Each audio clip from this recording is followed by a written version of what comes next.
দাজ্জালের নাম তো আপনারা শুনেছেন। ভয়ঙ্কর ডেঞ্জারাস একটা ক্যারেক্টার। পৃথিবীর শুরু থেকে শেষ পর্যন্ত এর চেয়ে বড় ফিতনা আসেনি, আসবেও না। দাজ্জালের ফিতনা। সে তার এক চোখ থাকবে, আরেক চোখ এরকম বন্ধ থাকবে, এখানে লেখা থাকবে কাফারা। কোনোভাবেই তাকে দমানো যাবে না, হত্যা করা যাবে না। আল্লাহ নবী ঈসা আলাইহিস সালাম তাকে হত্যা করবেন। আপনারা অনেকে দেখে থাকবেন যে সূরা কাহাফের মধ্যে একটা শব্দ আছে ওয়ালিয়াতালাত্তাফ। যারা কোরআন পড়েছেন দেখে থাকবেন, না দেখলে আজকে বাসায় যে দেখবেন একটা শব্দ আছে ওয়ালিয়াতালাত্তাফ। দেখবেন কোরআনের মধ্যে এই শব্দটা বোল্ড করা, মোটা কালি দিয়ে লেখা, bold. This is the middle of the holy Quran. এটা কোরআনের একেবারে মাঝখানে এই শব্দটা। এর আগে যত আয়াত, তারপরে ঠিক তত আয়াত। সুবহানাল্লাহি বিহামদিহি। This is the middle of the holy Quran, এবং এটা সূরা কাহাফের মধ্যে আছে ওয়ালিয়াতালাত্তাফ শব্দটা আপনারা দেখবেন। এবং এই সূরাটা নবুয়তির ৫ম বৎসরে নাজিল হয়েছিল, আবিসিনিয়াতে হিজরতের পূর্বে। তখন সাহাবীদের উপর, নমুসলিম সাহাবাদের উপর কঠিন অত্যাচার চলতেছিল, ভয়ঙ্কর ধরনের অত্যাচার। তো এই সূরাটা নাজিল করে আল্লাহ তাআলা আমাদেরকে সান্ত্বনা দিলেন এবং বুঝাতে চাইলেন এই অত্যাচার, এই জুলুমের শিকার শুধু তোমরাই হচ্ছ না, এর আগেও হয়েছে অনেকে। ৭ জন যুবক ছিল রোমান সাম্রাজ্যে, তারা তাদের ঈমান বাঁচানোর জন্য এরকম কষ্টের শিকার হয়েছিল, এবং তারা যে স্বপ্ন দেখেছিল সেই স্বপ্ন আল্লাহ তাআলা বাস্তবায়ন করেছেন। তো এই ঘটনাগুলো শুনিয়ে বেসিক্যালি মক্কার যে নও-মুসলিম সাহাবারা, তাদেরকে আল্লাহ তাআলা সান্ত্বনা দিচ্ছিলেন যে ফ্রাস্ট্রেটেড হওয়ার কিছু নেই। ওয়ালা তাহিনু ওয়ালা তাহজানু ওয়া আনতুমুল আ'লাউনা ইন কুনতুম মুমিনিন। হতাশ হবে না, চিন্তিত হবে না, বিজয় তোমাদেরই হবে যদি তোমরা মুমিন হও, যদি তোমরা বিশ্বাসী হও, তোমাদের ঈমানের দাবিতে যদি তোমরা সত্যবাদী হও। এই সূরাটা নাজিলের একটা প্রেক্ষাপট আছে। মক্কার কুরাইশরা কোনোভাবেই যখন রাসূল সাল্লাল্লাহু আলাইহি ওয়াসাল্লামকে দমাতে পারছিল না, তখন তারা প্ল্যান করলো যে আমরা মদিনাতে যে মদিনার ইহুদিদের কাছ থেকে কিছু জেনে আসি। কারণ মক্কাবাসীদের নবী, রাসূল, ওহী, আখিরাত এগুলোর ব্যাপারে কোনো ধারণা ছিল না। তো ফলে তারা কুরাইশরা নজর ইবনে হারিস এবং উকবা ইবনে আবি মুঈত এই দুইজনকে পাঠালো, তোমরা মদিনায় যাও, মদিনায় ইহুদিরা থাকে, ইহুদিদের কাছে তাওরাত নাজিল হয়েছিল। They have idea regarding prophets and আখিরাত। আখিরাত কি, নবী কি, এগুলোর আইডিয়া তাদের আছে। তো তাদের দুইজনকে পাঠালো যে তোমরা যে তাদের জিজ্ঞেস করো যে আমাদের জ্ঞাতি ভাইদের মধ্যে থেকে একজন তো নবী দাবি করে, সে কি আসলেই নবী কিনা, আমরা কিভাবে বুঝবো?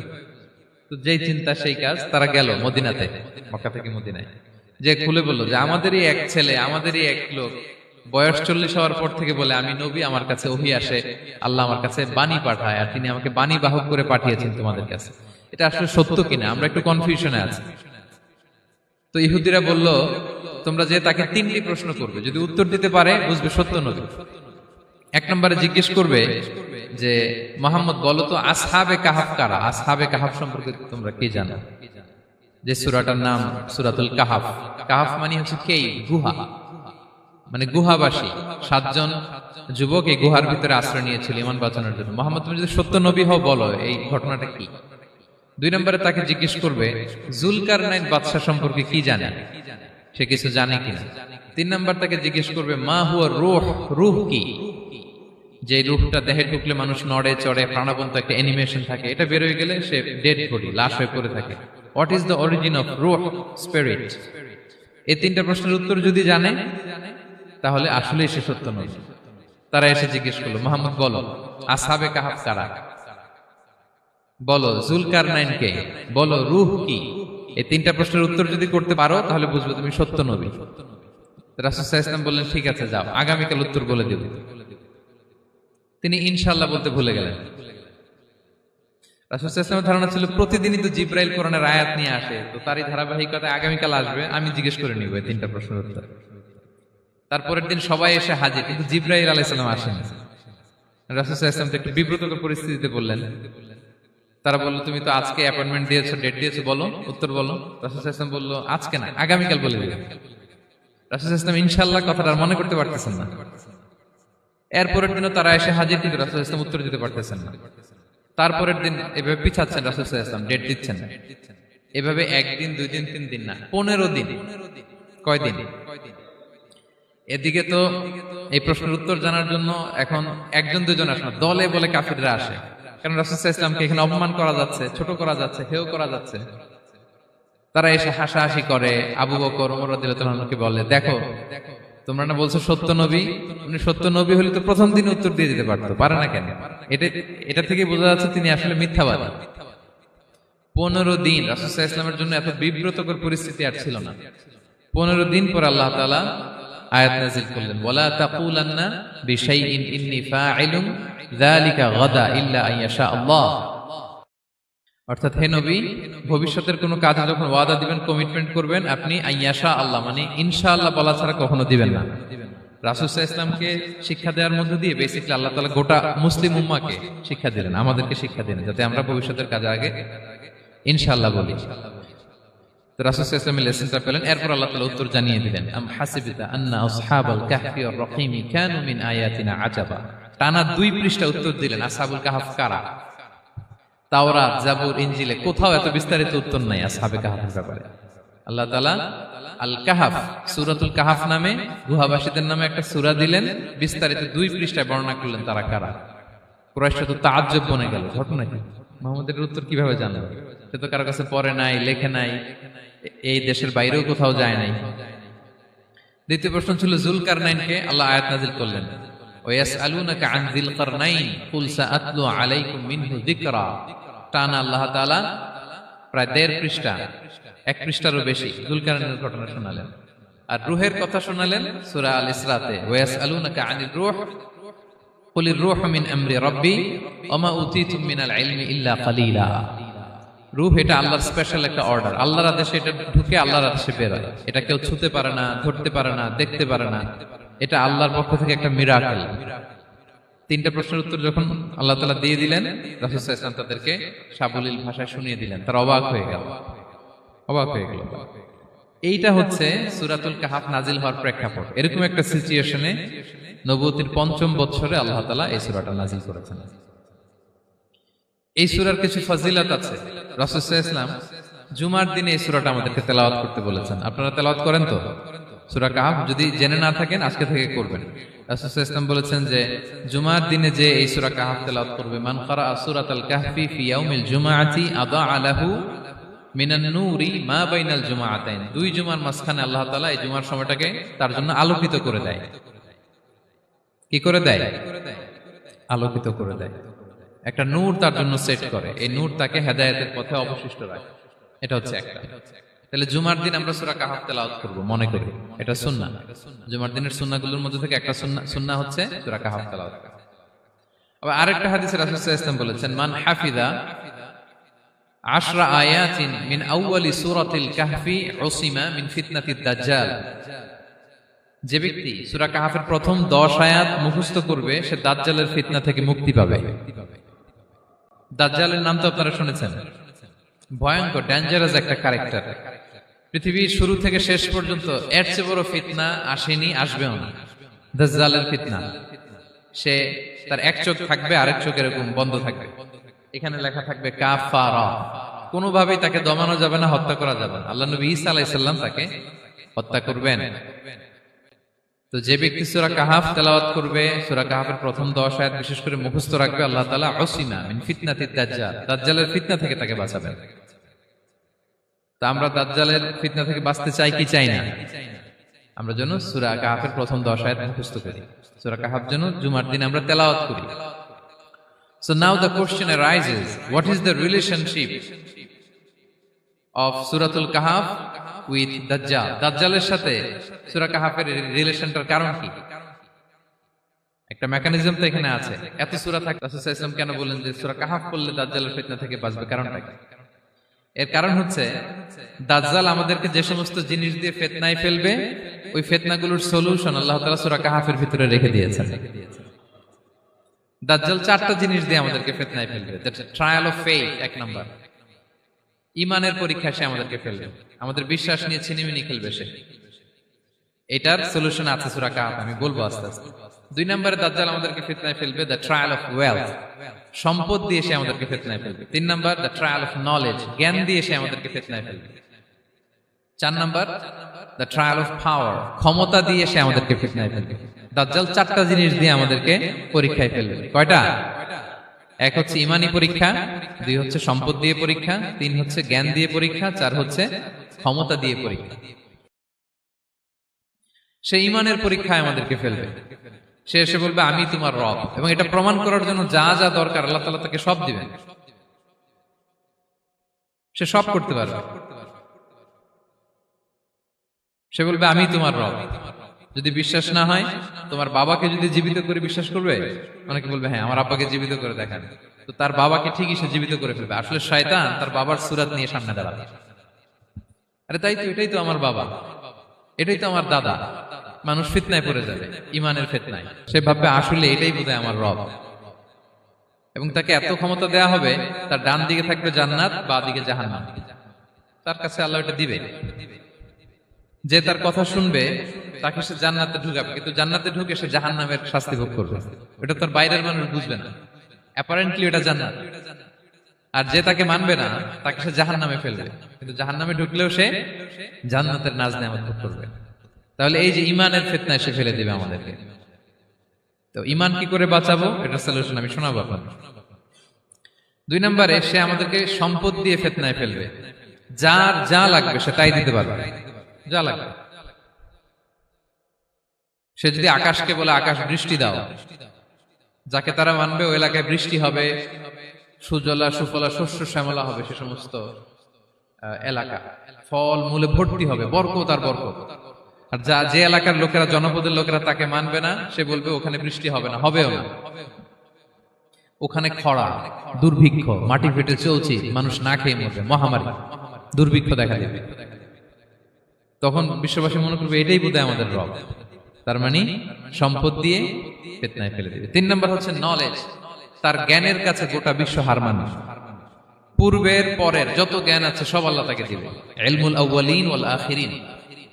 এমন কোন প্রশ্ন নেই যেটা দিয়ে তাকে আটকানো যায়। যাই জিজ্ঞেস করবেন সব জানতা, সব বলে দেয়।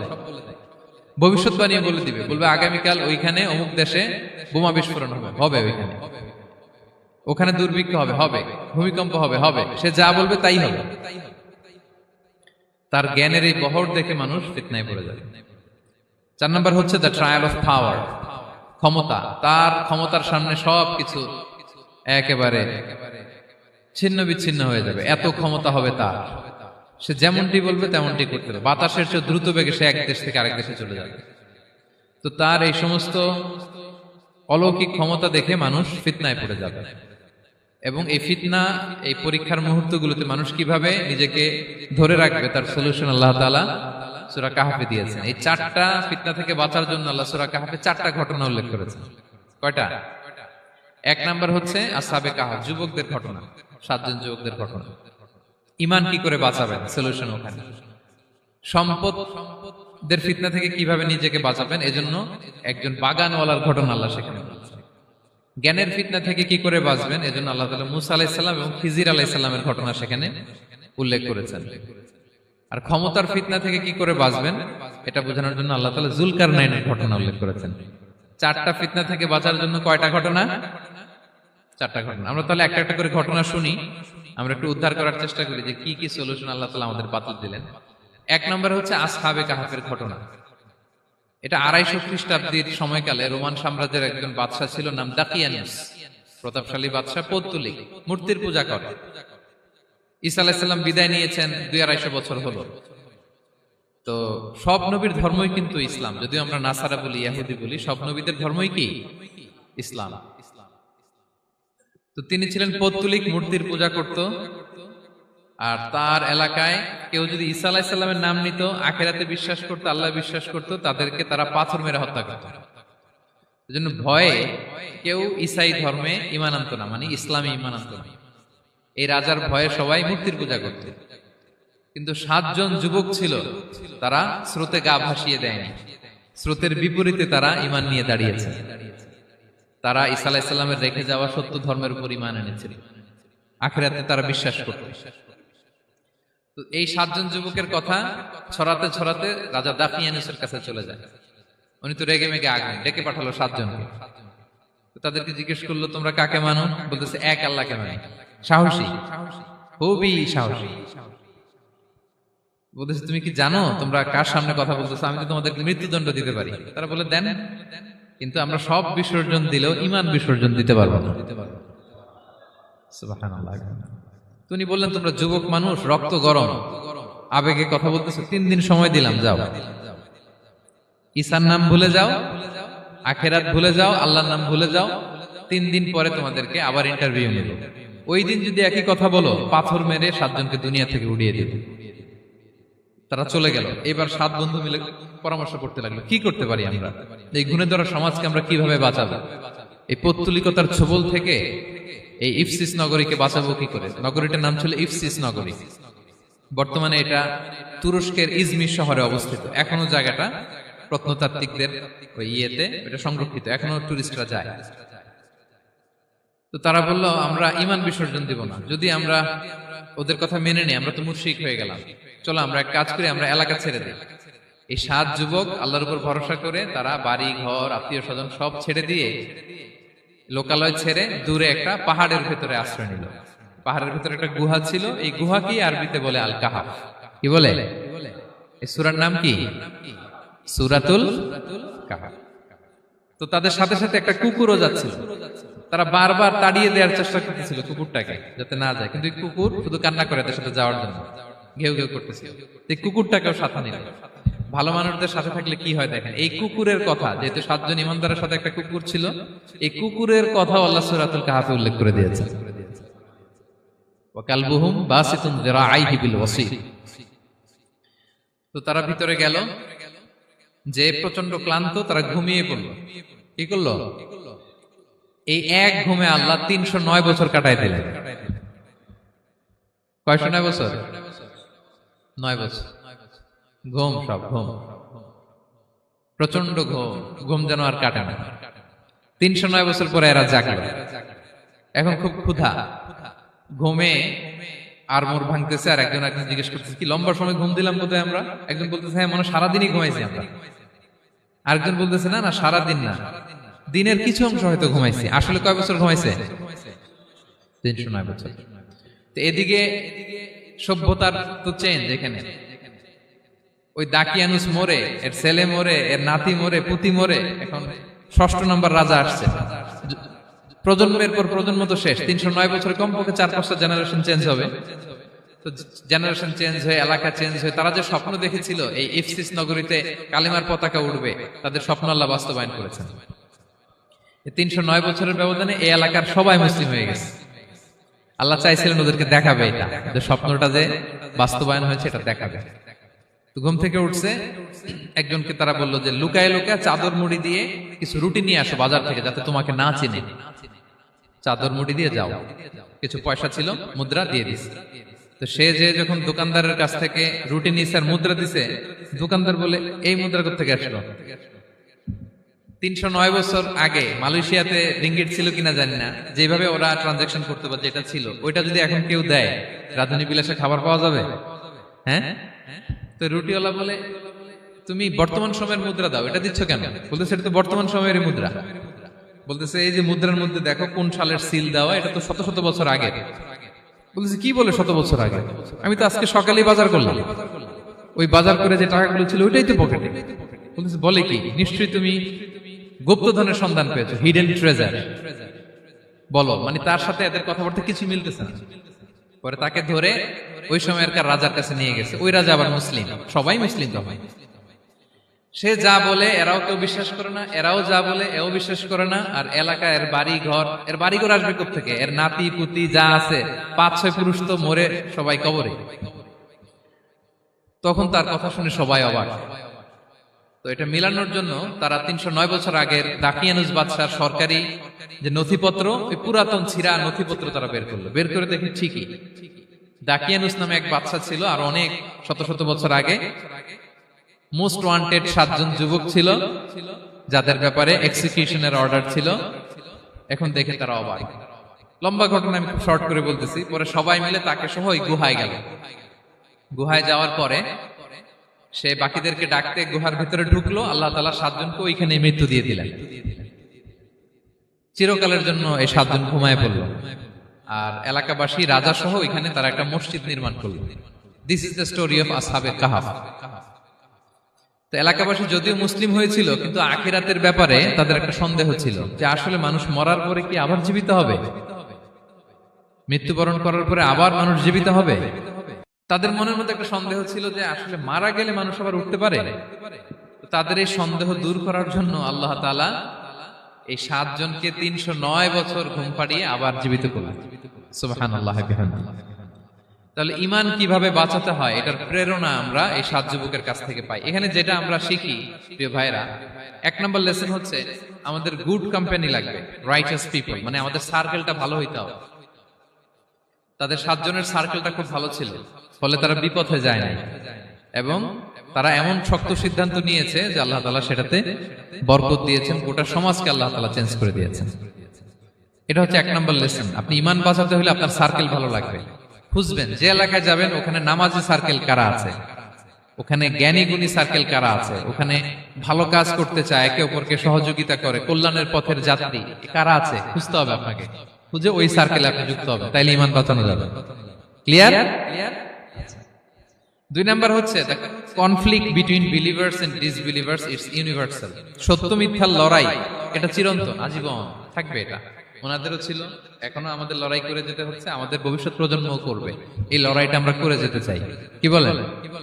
হ্যাঁ, থামা যাবে না? আমরা থামতে আসিনি, আমরা এই লড়াইটা করে যাব, আমরা সত্যের কথা বলেই যাব ইনশাআল্লাহ। বলেন। 3 নাম্বার হচ্ছে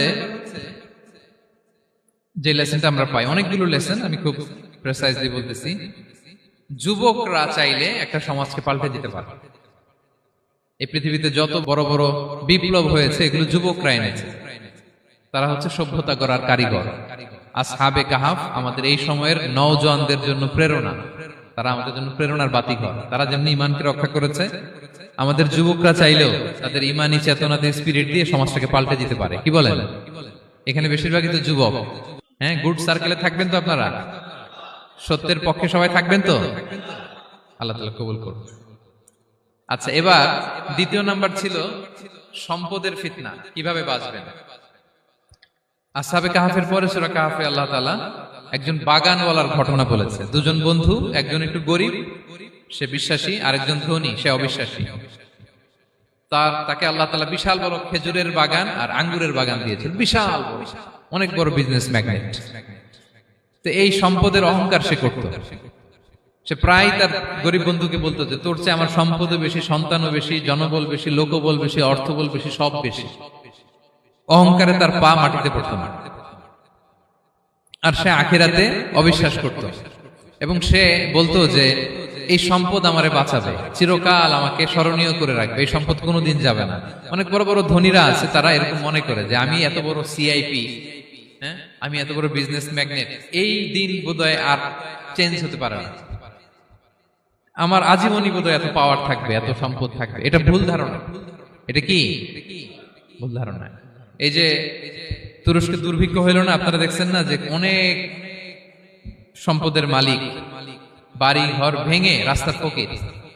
এখন ওই যে ডিফিউজিদের জন্য যে খাবার আসছে ওখানে লাইনে দাঁড়াইছে, কারণ এখন লাইনে না দাঁড়ালে খাবারও তো মিলবে না। 1000 কোটি টাকার মালিক ছিল, ভেঙে চুরে সব শেষ। এখন রিলিফের নেওয়ার জন্য দুস্থদের কাতারে ওখানে দাঁড়াইছে, কারণ দাঁড়াইলেই কিছু খাবার পাওয়া যাবে, খিচুড়ি পাওয়া যাবে, তা না হলে তো খাবারটাও মিলবে না। এই যে বঙ্গবাজারে আগুন লাগলো আমাদের বাংলাদেশে, 20টা 25টা দোকান ছিল অনেকের যাদের অন্যান্য বিজনেস আছে তারা হয়তো সার্ভাইভ করতে পারতেছে, কিন্তু এমন অনেক ব্যবসায়ী ছিল সব শেষ, জ্বলে পুড়ে, তার টাকা পয়সা পুঁজি স্বপ্ন সব শেষ। তো ধনীকে গরিব বানাতে আল্লাহর 1 সেকেন্ডও লাগে না। ওই বিশাল প্রাসাদ থেকে টেনে ভাঙ্গা থালা হাতে দিয়ে রাস্তায় নামাইতে আল্লাহর কয় সেকেন্ড লাগে বলেন তো? 1 সেকেন্ডও লাগে না। সো এই লেসনটা কিন্তু আমাদের নিতে হবে। এবং ওই ব্যক্তির নসিবে তাই ঘটেছিল। সে যখন অহংকার করতেছিল, আল্লাহ তাআলা আকাশ থেকে হুসবান একটা আগুন পাঠালেন। ওই আগুন এসে তার আঙ্গুরের বাগান, তার খেজুরের বাগান, বিশাল মাইলকে মাইল এই বাগান জ্বালিয়ে পুরো মুহূর্তের মধ্যে সারখার করে, এবং মুহূর্তের মধ্যে সে পথের ভিখারি, ফকির। এই ঘটনাটা এনে আল্লাহ তাআলা সম্পদশালীদেরকে রিমাইন্ডার দিলেন যে এই সম্পদের ফিতনায় তোমরা পড়ে যেও না। আমরা সম্পদশালী হলে বাস্তবতা অনেক সময় ভুলে যাই। সূরাতুল হুমাজাতে আল্লাহ তাআলা বলেন ইয়াহসাবু আন্না মালাহু আখলাদা। সম্পদশালীরা মনে করে এই সম্পদ আমাকে চিরকাল বাঁচিয়ে রাখবে, চিরকাল বোধহয় এই সম্পদ আমার হাতে থাকবে না। এটা হাতের ময়লা, আজ আছে কাল নাই, যে কোনো সময় চলে যেতে পারে। এটা হচ্ছে ম্যাটেরিয়ালিস্টিক আউটলুক, বস্তুবাদী চিন্তা থেকে এই আমাদের ধনী ভাইদের এই সমস্যাটা হয়, ভোগবাদী চিন্তার প্রভাব আর কি। সম্পদ যখন হাতে থাকে ধরাকে সরাজ্ঞান করে, মনে করে যে সবই আমার কন্ট্রোলে। না, আপনারে ওই গরিবের কাতারে আনতে, ওই রিলিফের সম্পদ নেয়ার জন্য ওই লাইনে দাঁড় করাইতে আল্লাহর 1 সেকেন্ডও লাগে না, এটা খেয়াল রাখতে হবে। আমরা যখন প্রাইভেট কারে চড়ি, মাঝে মাঝে অনেকে এসে হাত পাতে, এদেরকে ছোট করা যাবে না। গল্পটা আল্লাহ ভিন্ন করতে আল্লাহর 1 সেকেন্ডও লাগে না। ওইদিকে আমি দাঁড়ায় হাত পাততাম আর উনি প্রাইভেট কারে বসে থাকতো। আল্লাহ চাইলে এরকম করতে পারতেন না? পারতেন। তো এখান থেকে আমাদের জন্য শিক্ষা হচ্ছে, সম্পদ এটা ক্ষণস্থায়ী, আজ আছে কাল নাই,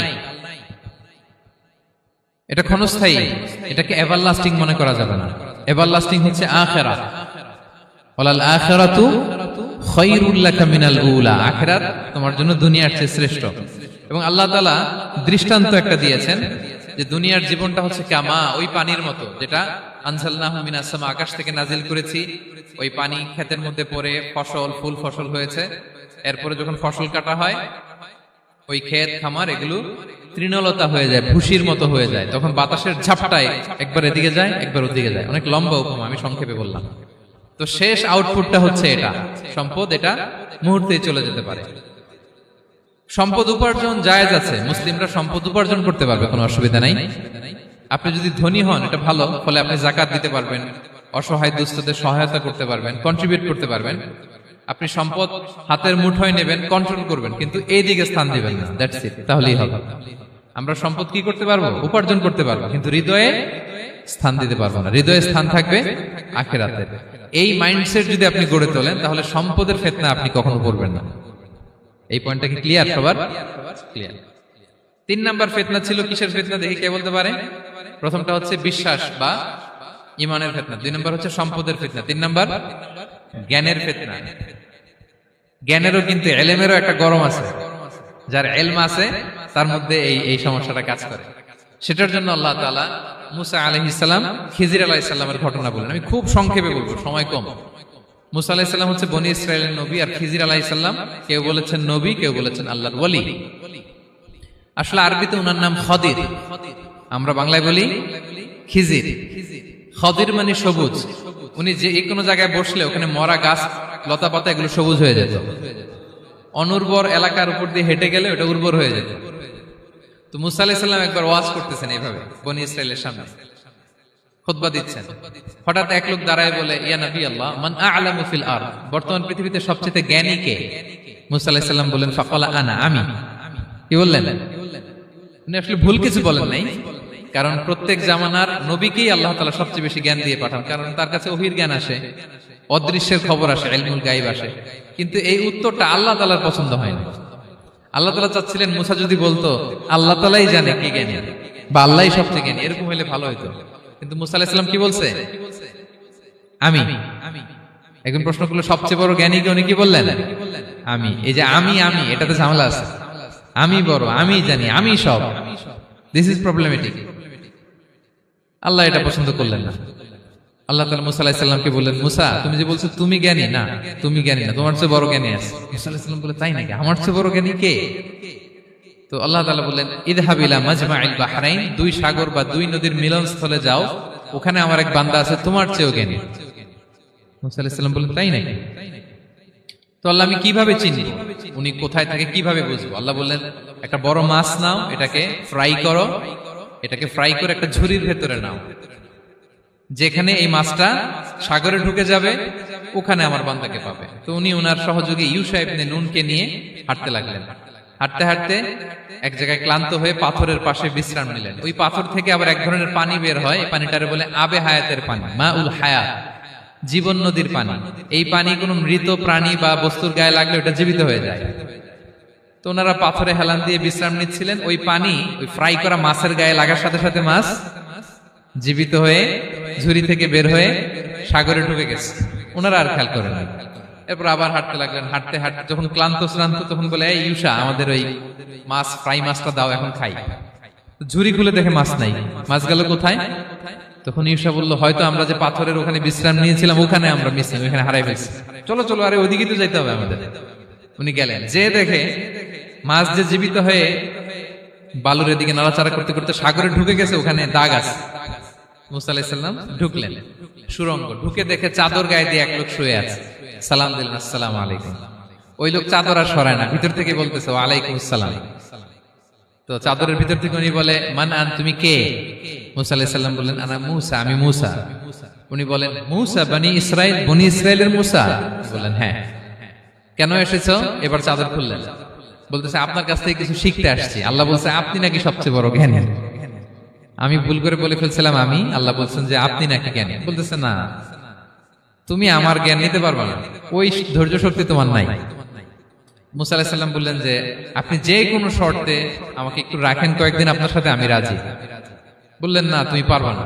মুসা আলাইহিস সালাম জোর করতে লাগলেন, অবশেষে খিদির আলাইহিস সালাম রাজি হলেন। বললেন শর্ত হচ্ছে আমি যাই করি আর না করি আমাকে কোনো প্রশ্ন করা যাবে না। মুসা আলাইহিস সালাম বললেন ওকে। সফর শুরু হলো।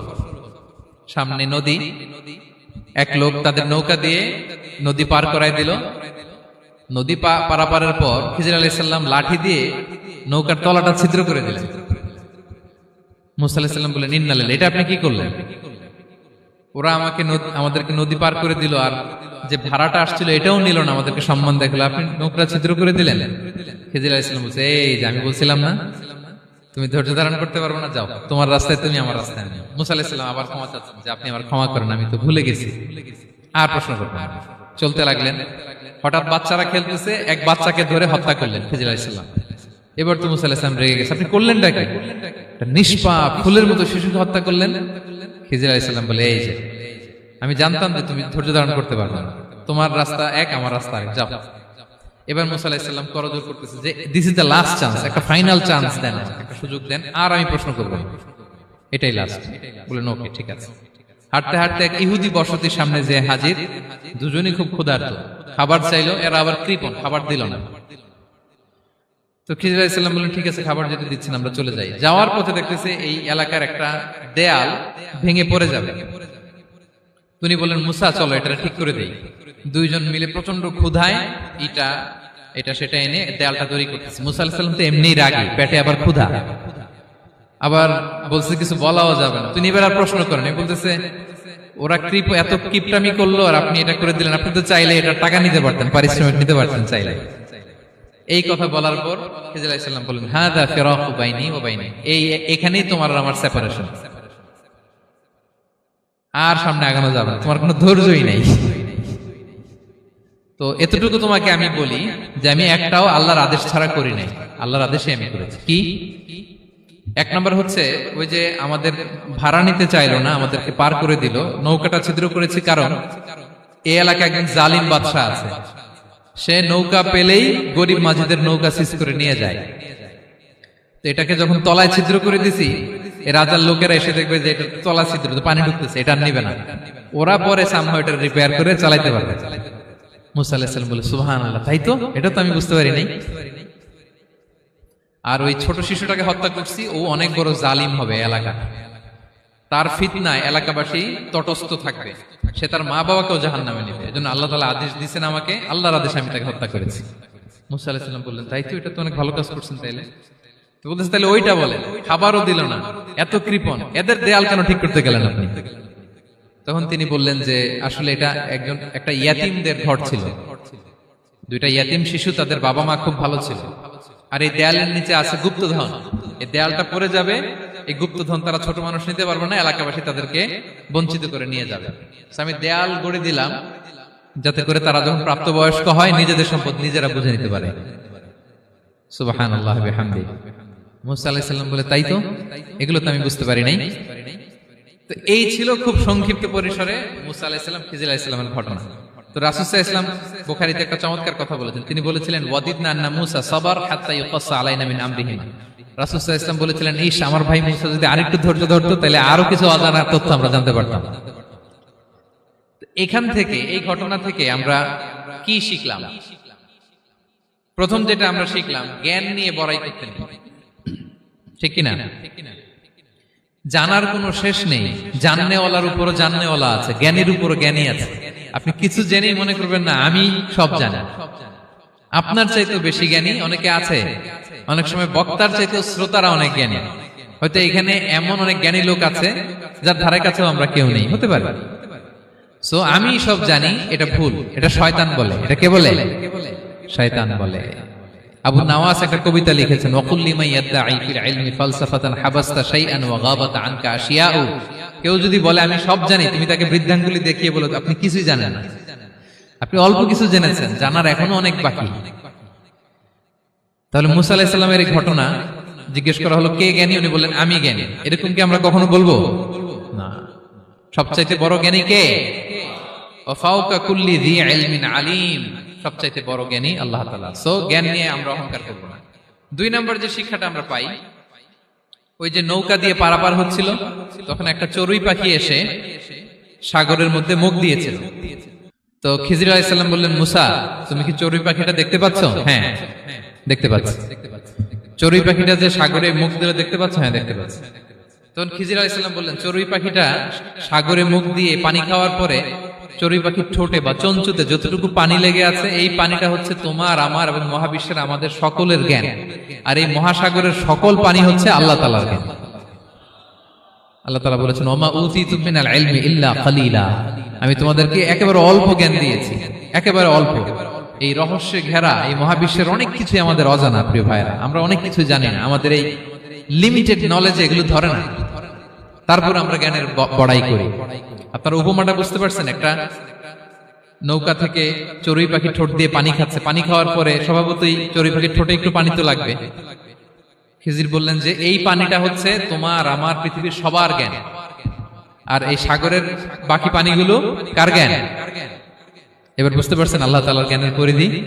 আমরা জ্ঞান নিয়ে যেন কখনো কি না করি, বড়াই না করি। জ্ঞান 2 ধরনের, একটা বাহ্যিক জ্ঞান, একটা অন্তর্নিহিত জ্ঞান। External knowledge, internal knowledge. আমরা যখন কোরআন হাদিস পড়ি আমাদের বাহ্যিক জ্ঞান অর্জন হয়। কোরআন হাদিস পড়লেই আপনি জ্ঞানী হয়ে যান। এটা কোরআন হাদিস পড়তে হয়, এটা ডাইজেস্ট করতে হয়, এটার উপর আমল করতে হয়। এই জ্ঞান অর্জন শেষে এরপরে আল্লাহর প্রিয় বান্দাদেরকে আল্লাহ অন্তরে ইলমের নূর দেন, ইলহাম দেন। That is the knowledge, that is the pure knowledge. আপনি হাফেজে কোরআন হয়ে ভাবেন না আপনি সব জানেন, আপনি বুখারী মুখস্থ করে ভাবেন না সব জানেন। এই সব জ্ঞান অর্জন করার পরে ইলমের নূর হাসিল হয়, সেটা আল্লাহ সবারে দেয় না। সো এই অন্তর্নিহিত জ্ঞান, দূরদৃষ্টি, farsightedness, that is the pure knowledge. এটার জন্য বছরের পর বছর, যুগের পর যুগ সাধনা করতে হয়। সেটার জন্য এই জ্ঞান অর্জনের জন্য 3টা জিনিস করতে হয় ইলমের নূর অর্জনের জন্য। কয়টা? 1 হচ্ছে বিনয়, 2 হচ্ছে সফর, 3 হচ্ছে সবর। আবার বলি, 1 হচ্ছে বিনয়, 2 হচ্ছে সফর, 3 হচ্ছে সবর। আল্লাহ তাআলা আল্লাহর নবীকে তাওরাত দেওয়ার পরেও আরো ট্রেনিং সেশন করাইছেন খিজির আলাইহিস সালামের কাছে। যাও, ওনার কাছে গেলে তুমি ছোট হবা, নত হবা। জ্ঞান যদি আমি নিতে চাই আমাকে ছোট হইতে হবে। ধরেন একটা গ্লাস থেকে একটা খালি গ্লাসে পানি ঢালবো, তো যেটাতে নেওয়া হবে এটা উপরে থাকলে হবে? যে গ্লাসটার মধ্যে পানি আছে এটা উপরে থাকবে, ওইটা ব্ল্যাঙ্ক গ্লাসের মধ্যে পড়বে। আপনি নলেজ, ইলম নিতে চাইলে আপনাকে নিচে থাকতে হবে, উনি উপরে থাকবে। আপনার শায়েখ আপনাকে দিবে, আপনার উস্তাদ আপনাকে দিবে, আপনার মুর্শিদ আপনাকে দিবে। বুঝতে পেরেছেন? তাহলে আমাদেরকে হাম্বলনেস লাগবে। শিখতে হইলে হাম্বল হইতে হয়, বিনয়ী হইতে হয়। আচ্ছা, 2 নাম্বার সফর করতে হয়। এটা আল্লাহ মুসা আলাইহিস সালামকে দিয়ে করাইছেন, যাও পিছে পিছে উস্তাদের পিছে পিছে ঘুরো। তো এজন্য সফর করতে হয়। এখন ঘরে বসে অনেক কিছু জানা গেল, উস্তাদের সান্নিধ্য লাগে, সফর করতে হয়। আমাদের ক্লাসিক আলেমরা হাদিস কালেকশনের জন্য শহরকে শহর সফর করতেন। এখনো আমাদের আলেমরা দেওবন্দে যায়, মিশরে যায়, মদিনায় যায়। এখানকার মালয়েশিয়ান স্টুডেন্টরা দেশে বিদেশে যে নলেজ অর্জন করে। সফর আপনাকে লাগবে। তাহলে বিনয়, সফর, 3 নম্বরে কি? সবর।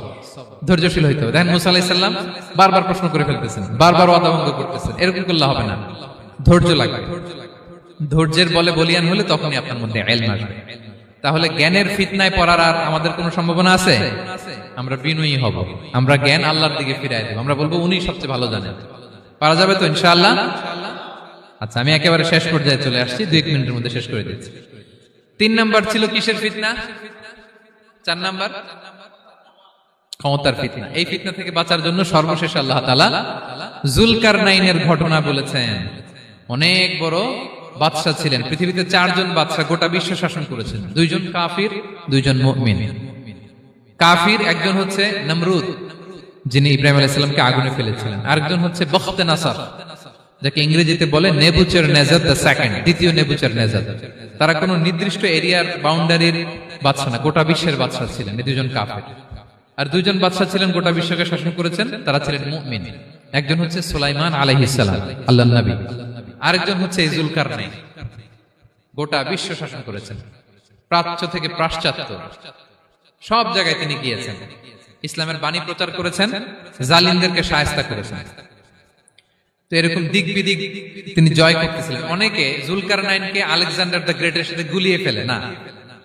ম্যাসিডোনিয়াতে যে আলেকজান্ডার দ্য গ্রেট ছিল, উনি আর জুলকারনাইন এক নন।